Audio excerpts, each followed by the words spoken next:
மரியாதைக்குரிய ஊடக நண்பர்களுக்கும் பத்திரிகை நண்பர்களுக்கும் என்னுடைய முதற்க நன்றி கலந்த வணக்கத்தை தெரிவித்துக் கொள்கின்றேன். இன்றைய தினம்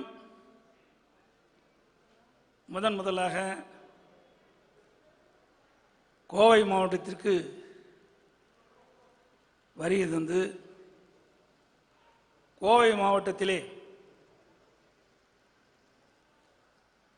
நடைபெற்றுகின்ற மாவட்ட ஆட்சியர் அலுவலகத்தில் நடைபெற்ற ஆலோசனை கூட்டத்தில் நிகழ்ச்சியிலே பங்கு பெறுவதற்காக வந்திருந்தேன். இந்த ஆலோசனை கூட்டத்திலே கொரோனா வைரஸ் தொற்று நோய் கட்டுப்படுத்துவதற்கு மாவட்ட நிர்வாகம் என்னென்ன நடவடிக்கை எடுக்கப்பட்டுகின்றது, அதோடு கோவை மாவட்டத்தில் அரசு அறிவித்த திட்டங்கள் எந்த அளவுக்கு நடைமுறைப்படுத்தப்பட்டுகின்றன, அது மட்டும் இல்லாமல் கோவை மாநகர பகுதியில் இருக்கின்ற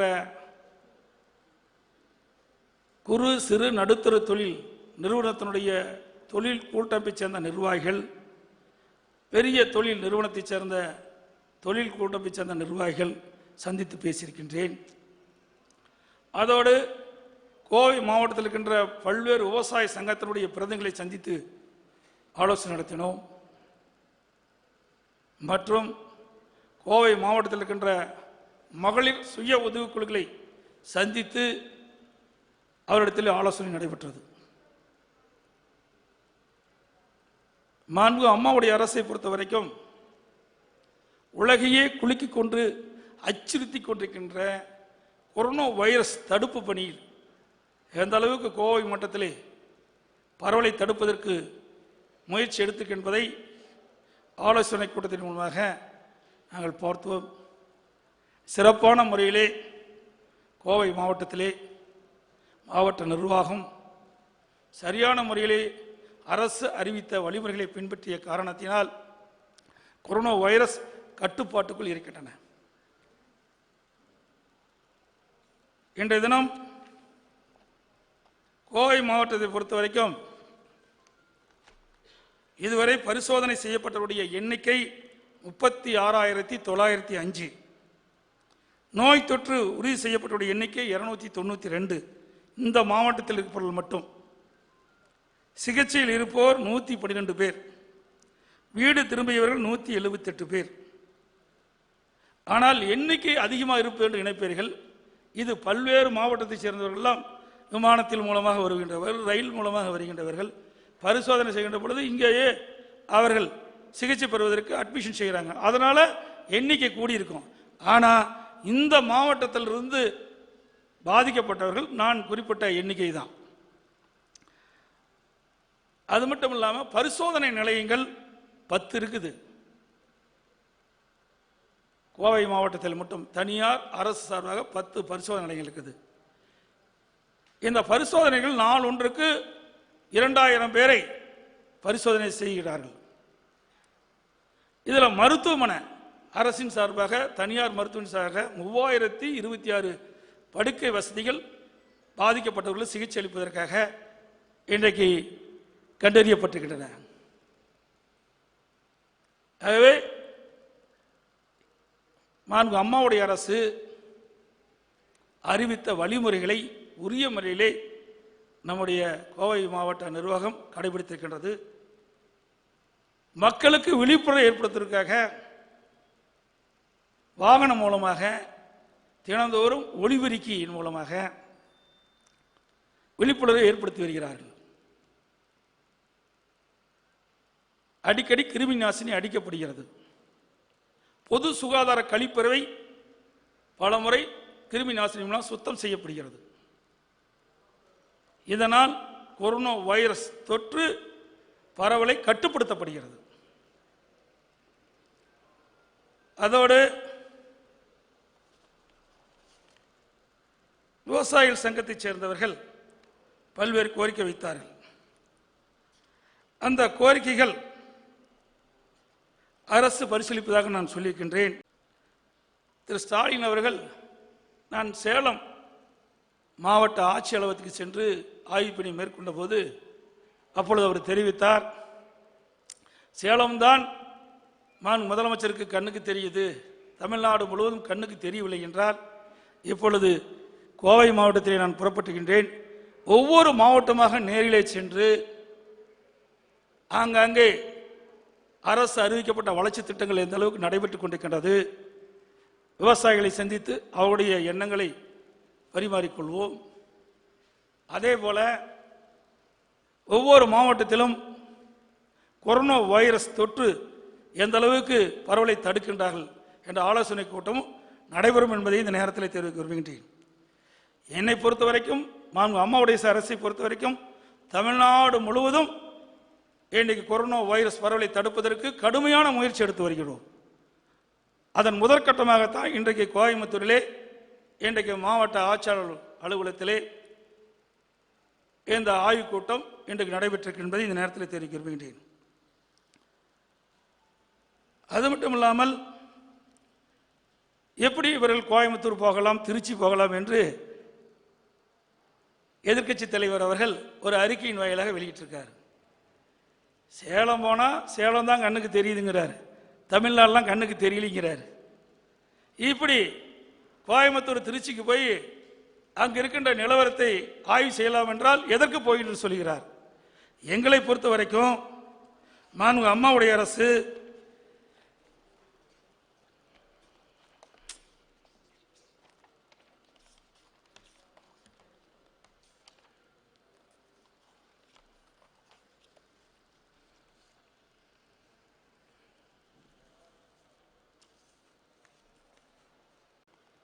அரசை பாராட்டியிருக்கின்றார்கள். ஏற்கனவே விவசாயிகள் வைத்த கோரிக்கை நீராபானம், அதை இயக்குவதற்கு எங்களுக்கு அனுமதி வேண்டும் சொன்னார்கள். அது அனுமதி கொடுத்திருக்கின்றோம். அதே போல கொப்பரை தேங்காய்க்கு விலை உயர்வு வேண்டும் என்று கேட்டார்கள். மத்திய அரசிடத்திலே பல முறை எடுத்து சொல்லி அந்த விலை உயர்வை அவர்களுக்கு பெற்று தந்திருக்கின்றோம். அதே போல தென்னை மரத்தை வெள்ளை தாக்கியதன் மூலமாக தென்னை விவசாயிகள் பெரிதும் பாதிக்கப்படுகின்றார்கள். அதை கட்டுப்படுத்துவதற்கு தேவையான நிதியுதவி வேண்டும் என்று கேட்டார்கள். அதற்கும் நிதியுதவி அளிக்கப்பட்டு அந்த நோயை, அந்த வெள்ளையை ஒழிப்பதற்குண்டான நடவடிக்கை எடுக்கப்பட்டு வருகிறது. அதில் குடிமராமத்து திட்டம் மிகச்சிறப்பாக கோவை மாவட்டத்தில் செயல்படுத்திக் கொண்டிருக்கின்றது.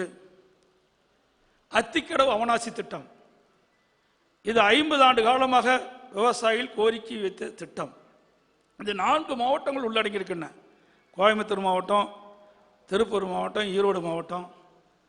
இந்த மாவட்டத்தைச் சேர்ந்த விவசாயிகள் பயன்பெறுகின்ற விதமாக இந்த திட்டம் 1652 கோடி ரூபாயில் உருவாக்கப்பட்டு பணிகள் வேகமாக துரிதமாக செயல்பட்டு கொண்டிருக்கின்றன. 2021 டிசம்பருக்குள் திட்டம் நிறைவேற்றப்பட்டு பயன்பாட்டுக்கு கொண்டு வரப்படும். இன்றைய தினம் நேரடியாக அந்த திட்டத்தை ஆய்வு செய்ய போயிட்டு இந்த நிகழ்ச்சி முடிந்தவுடனே நேரடியாக அந்த பணி செய்கின்ற பகுதிக்கு சென்று ஆய்வு பணியை மேற்கொள்ள இருக்கிறது என்பதை இந்த நேரத்தில் தெரிவிக்க விரும்புகின்றேன். அதே போல தடுப்பணைகள் எங்கெங்கெல்லாம் கேட்டோமோ அங்கெல்லாம் நாங்கள் கட்டி கொடுத்திருக்கிறோம். நொய்யல் புனரமைப்பு திட்டம், அந்த திட்டத்திற்கு நிதியுதவி வேண்டும் என்று நம்முடைய உள்ளாட்சித்துறை அமைச்சர்கள் கோரிக்கை வைத்தார்கள், விவசாய பிரதிநிதிகள் கோரிக்கை வைத்தார்கள், சட்டமன்ற உறுப்பினர்கள் கோரிக்கை வைத்தார்கள். அவருடைய கோரிக்கை நிறைவேற்றுகின்ற விதமாக 230 கோடி ரூபாய் நிதி ஒதுக்கீடு செஞ்சு அந்த புனரமைக்கிற பணி டெண்டர் வரப்பட்டு பணி துவங்கப்பட்டு விட்டது.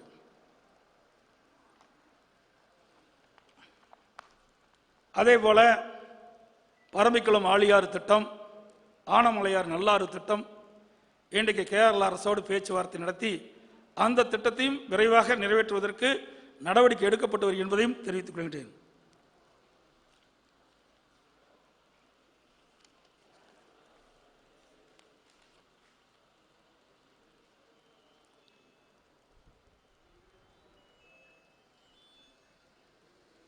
தொழில் நிறுவனத்தைச் சேர்ந்த தொழில் கூட்டமைப்பைச் சேர்ந்த நிர்வாகிகள் பல்வேறு கோரிக்கை வைத்தார்கள்.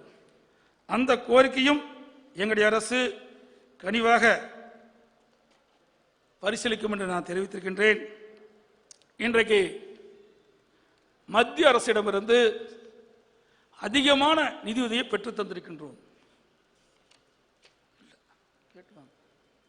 கேட்டு வாங்க இல்லை.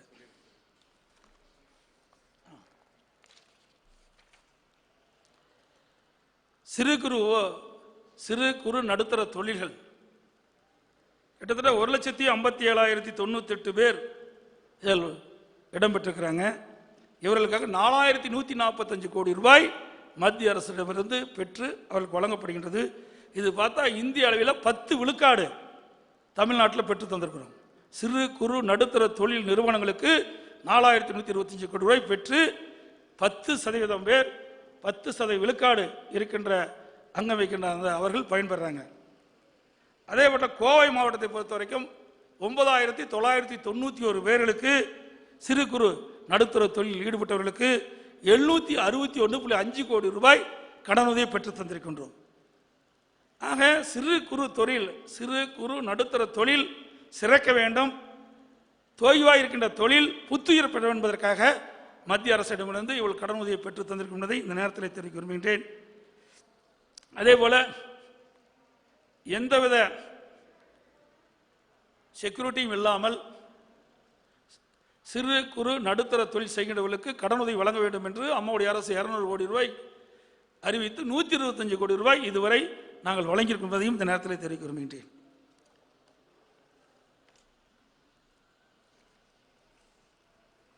மகளிர் சுய குழுக்கு மாண்பு அம்மாவுடைய அரசு சட்டப்பேரவை விதியின் 110 கீழ் 15,000 கோடி வழங்கப்படும் என்று தெரிவித்தோம். அதன் அடிப்படையில் தமிழ்நாட்டில் உள்ள அனைத்து மகளிர் சுய குழுக்கும் கடனுதவி வழங்கப்பட்டு வருகிறது என்பதையும் இந்த நேரத்தில் தெரிவிக்க விரும்புகின்றேன். தலைமையில் 14 முறை கூட்டம் நடத்தியிருக்கின்றோம். 14 முறை கூட்டம் நடத்தியிருக்கிறோம்.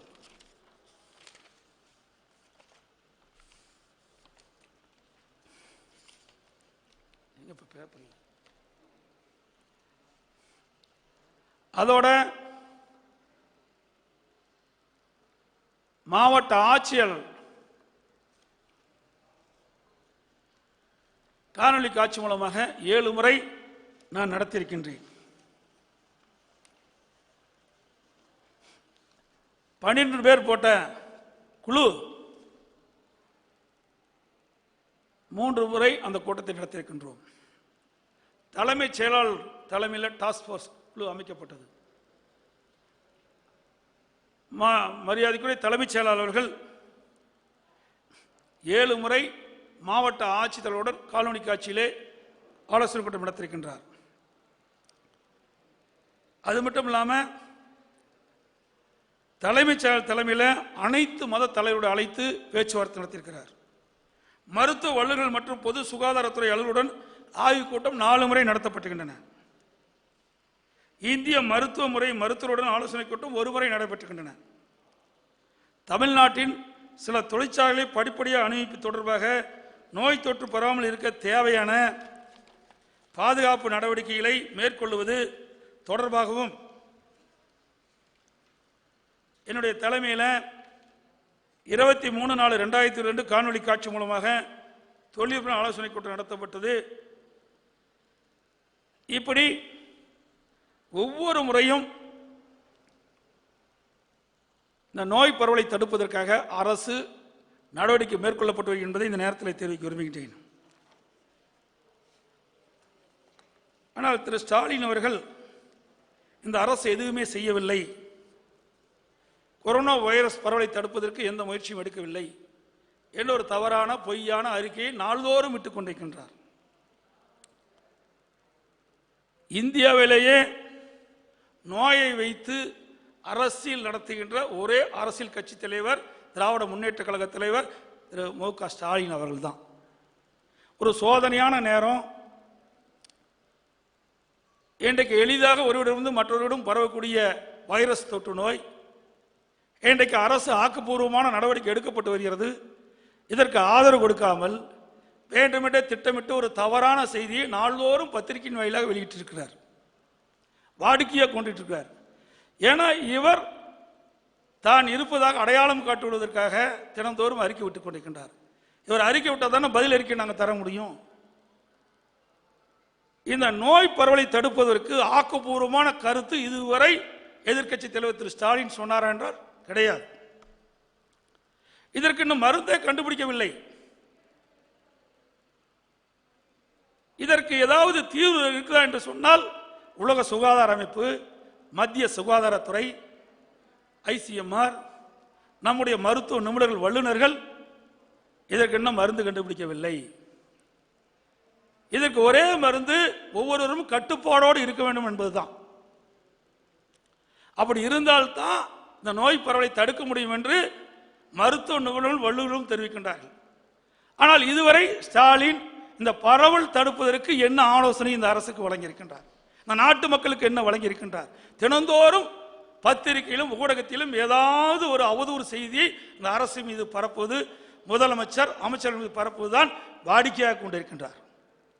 மாண்பு அம்மாவுடைய அரசை பொறுத்த வரைக்கும் மாண்பு அமைச்சர் பெருமக்களும், எங்களுடைய சட்டமன்ற உறுப்பினர்களும், உள்ளாட்சி பிரதிநிதிகளும், கழக நிர்வாகிகள் இரவு பகல் வாராமல் பாதிக்கப்பட்ட மக்களுக்கு நேரடியாக சென்று நிவாரணம் வழங்கிக் கொண்டிருக்கின்றார்கள். இன்றைக்கு கோவை மாவட்டத்தில் எடுத்துக்கொள்ளுங்கள். மாண்பு உள்ளாட்சித்துறை அமைச்சர்கள், மாண்பு சட்டப்பேரவை துணைத் தலைவர், மாண்பு சட்டப்பேரவை உறுப்பினர்கள் வீடு வீடாக சென்று இந்த சோதனையான நேரத்தில் யார் யார் பாதிக்கப்பட்டிருக்கின்றார்கள், அந்த பாதிக்கப்பட்டவர்கள் அனைவருக்கும் சொந்த செலவிலே நிவாரணப் பொருளை வழங்கி கொண்டிருக்கின்றார்கள். அத்தனை பேருக்கும் தெரியும். இங்கே இருக்கின்ற ஊடக நண்பர்கள், பத்திரிகை நண்பர்கள் அத்தனை பேருக்கும் மாவட்டத்தை பற்றி தெரியும். எந்த அளவுக்கு எங்களுடைய அனைத்து இந்திய அண்ணா திராவிட முன்னேற்ற கழக கட்சி இன்றைக்கு செயல்பட்டுக் கொண்டிருக்கிறது என்பதை எண்ணி பார்க்க வேண்டும். அதே வேளையில் திரு ஸ்டாலின் அவர் கட்சியை சேர்ந்தவர்களை எல்லாம் நீங்கள் போய் நிவாரணம் கொடுக்க வேண்டும் என்று ஒரு அறிவிப்பை தந்தார். அப்பொழுது நான் குறிப்பிட்டேன், மருத்துவ வல்லுநர்கள் வல்லுநர்களும் நிபுணர்களும் தெரிவித்தார்கள், நீங்கள் தேவையில்லாமல் மக்களை சந்தித்தால் அங்கே நோய் பரவல் ஏற்பட்டுவிடும், நோய் தொற்று பரவல் ஏற்பட்டுவிடும். ஆகவே நீங்கள் அதிகாரிகள் நியமிங்கள், சம்பந்தப்பட்ட அதிகாரியிடத்திலே அந்த நிவாரணப் பொருளை கொண்டு கொடுக்கட்டும், அவர்கள் அந்த பொருளை வழங்கலாம். அப்பொழுது தொற்று ஏற்படாது என்று கருத்தை தெரிவித்தார்கள். அதே கருத்தை நான் வெளியிலே வெளியிட்டேன். உடனடியாக நீதிமன்றம் சேர்ந்து தீர்ப்பை பெற்று அவர் கட்சி சேர்ந்தவர்கள் அங்கும் இங்கும் அங்கொன்று இங்கொன்றாகத்தான் நிவாரணம் வழங்கினாங்க. நிவாரணம் கொடுக்குன்னு சொல்லிட்டு எங்கேயுமே நிவாரணம் கொடுத்த மாதிரி தெரியல. விளம்பரம் தேடுவதற்காக அதை வெளியிட்டார், நிவாரணம் கொடுக்க வேண்டும் என்று வெளியிட்டார். எந்த விதிமுறைகளையும் பின்பற்றாமல், அரசு அறிவித்த வழிமுறைகளை பின்பற்றாமல் அந்த நிவாரணத்தை வழங்கினாங்க. அதனால தொற்று அதிகரித்தது. இங்கே கூட கோவையில் கூட ஒரு தன்னார்வலர்கள் காவல்துறைக்கெல்லாம் கொடுத்தாங்க. தொற்று ஏற்பட்டதா இல்லையா? அவே அரசாங்கம் மருத்துவ நிபுணர்கள் சொல்லுகின்ற அந்த வழிமுறையை பின்பற்றிருந்தா நான் சொன்னேன். அப்படி பின்பற்றி நடைபெற்றிருந்தா சுமார் 500 பேருக்கு மேல இந்த நிவாரணம் வழங்கியதால தொற்று ஏற்பட்டது. அது மட்டும் இல்ல, இவருடைய ஆணையை ஏற்று இவர் கட்சி சேர்ந்த ஒருவர், ஒரு பொறுப்பில் இருக்கின்றவர் நிவாரணம் கொடுத்தார். அவர் ஏற்கனவே சிகிச்சை பெற்று வந்திருக்கார். அவர் நிவாரணம் கொடுத்தனால தொற்று ஏற்பட்டு ஒரு சட்டமன்ற உறுப்பினரை இழந்து விட்டோம். ஆக நான் அறிவித்தபடி மருத்துவ நிபுணர்கள் குழு சொன்ன அந்த கருத்தை கேட்டிருந்தால் இன்றைக்கு ஒரு சட்டமன்ற உறுப்பினரை இழந்திருக்க வேண்டிய அவசியம் இல்லை. ஏன்னா தெளிவாக சொன்னாங்க, ஏற்கனவே சிகிச்சை பெற்றிருக்கின்றவர்கள், அறுவை சிகிச்சை பெற்றிருக்கின்றவர்கள், இரத்த கொதிப்பு இருக்கின்றவர்கள், சர்க்கரை நோய் இருக்கின்றவர்கள், சிறுநீரகம் பாதிக்கப்பட்டவர்கள், இருதய நோயால் பாதிக்கப்பட்டவர்கள், கேன்சரால் பாதிக்கப்பட்டவர்கள், தொற்று நோயால் பாதிக்கப்பட்டவர்கள், இவர்கள் யாரும் வெளியிலே செல்ல வேண்டாம் என்று நாங்கள் விழிப்புணர்வை ஏற்படுத்திக் கொண்டே இருக்கிறோம். ஆனால் இவர் அதையெல்லாம் பொருட்படுத்தாமல், தக்க ஆலோசனை வழங்காமல் இப்படிப்பட்ட நிகழ்வுகளிலே பங்கு பெறலாம் என்று சொன்ன காரணத்தினாலே இன்றைக்கு ஒரு சட்டமன்ற நாம் உறுப்பினரை இழந்திருக்கின்றோம்.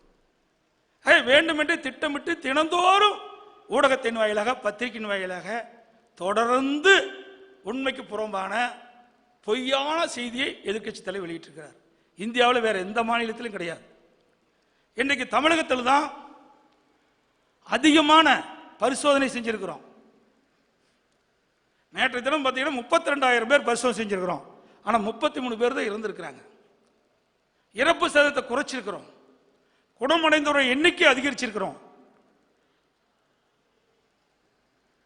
அதோட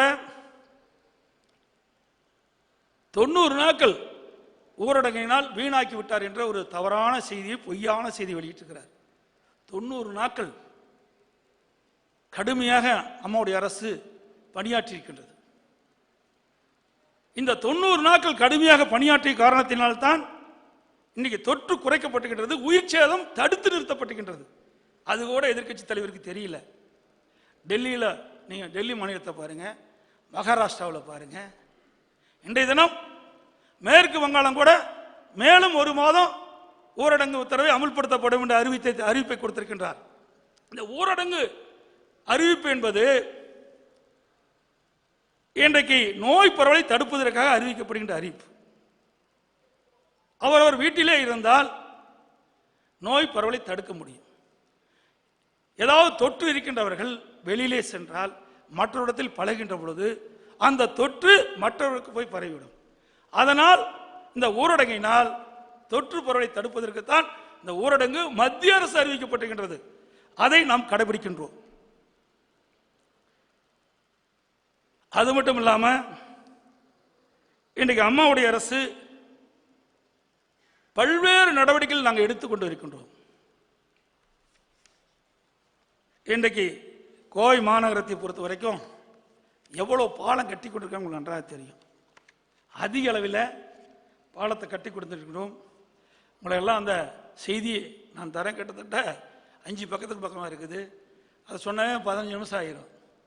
ஆனால் உங்களுக்கு எல்லாத்துக்குமே தரோம். எந்த அளவுக்கு எங்களுடைய அரசு நம்முடைய கோவை மாநகர பகுதியில் இருக்கின்ற போக்குவரத்து நெரிசலை கொடுப்பதற்காக உயர்மட்ட பாலம் கட்டப்படுகின்ற செய்தி இந்த நேரத்தில் தெரிவிக்க விரும்புகின்றேன். அது மட்டும் இல்லாமல்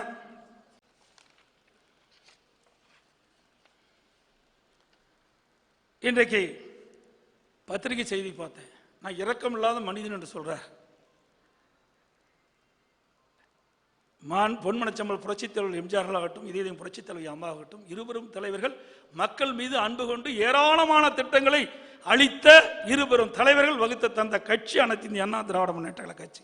அதிலே இருந்து உருவாகி வந்தோம்.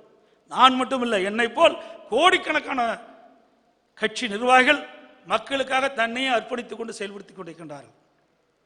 எங்களுடைய அரசு மக்களுக்காக பணியாற்றுகின்ற அரசு. அர்ப்பணிப்புணர்வோடு நாங்கள் பணியாற்றிக் கொண்டிருக்கின்றோம். 90 நாட்கள் இந்த ஊரடங்கினால் கழித்து விட்டார்கள். ஊரடங்கு போடப்பட்டு 90 நாட்கள் ஆகிவிட்டது.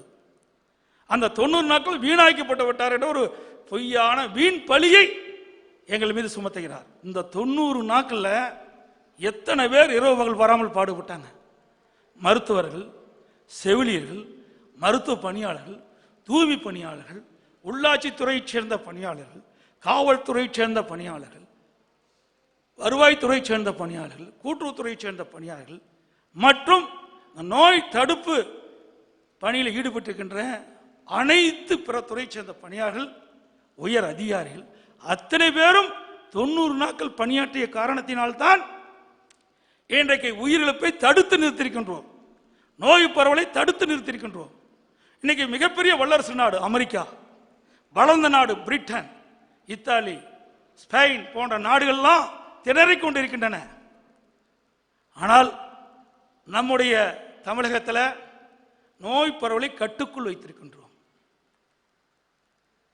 இது ஒரு சவாலான நேரம். இது ஒரு புதிய நோய், உலகையே அச்சுறுத்தி கொண்டிருக்கின்றது, உலகையே குலுக்கிக் கொண்டிருக்கின்றது.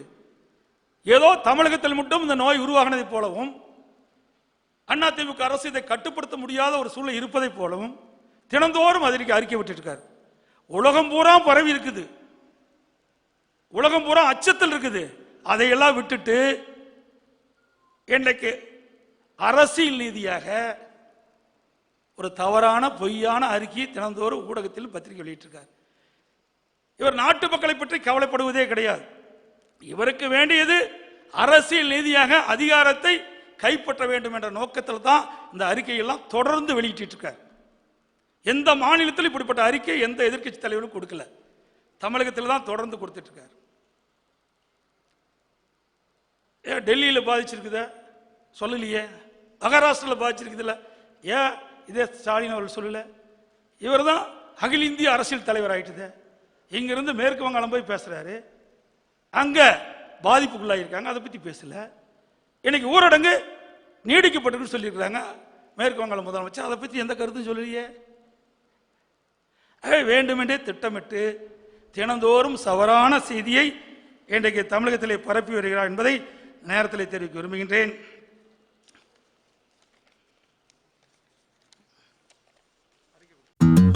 வெஜ் மற்றும் நான்வெஜ் சமையல் குக்கிங் ரெசிபிகளை தமிழ் குக்கிங் ரெசிபி சேனலில் கண்டு மகிழுங்கள். சேனலை காண கீழே உள்ள லிங்கை கிளிக் செய்யுங்கள்.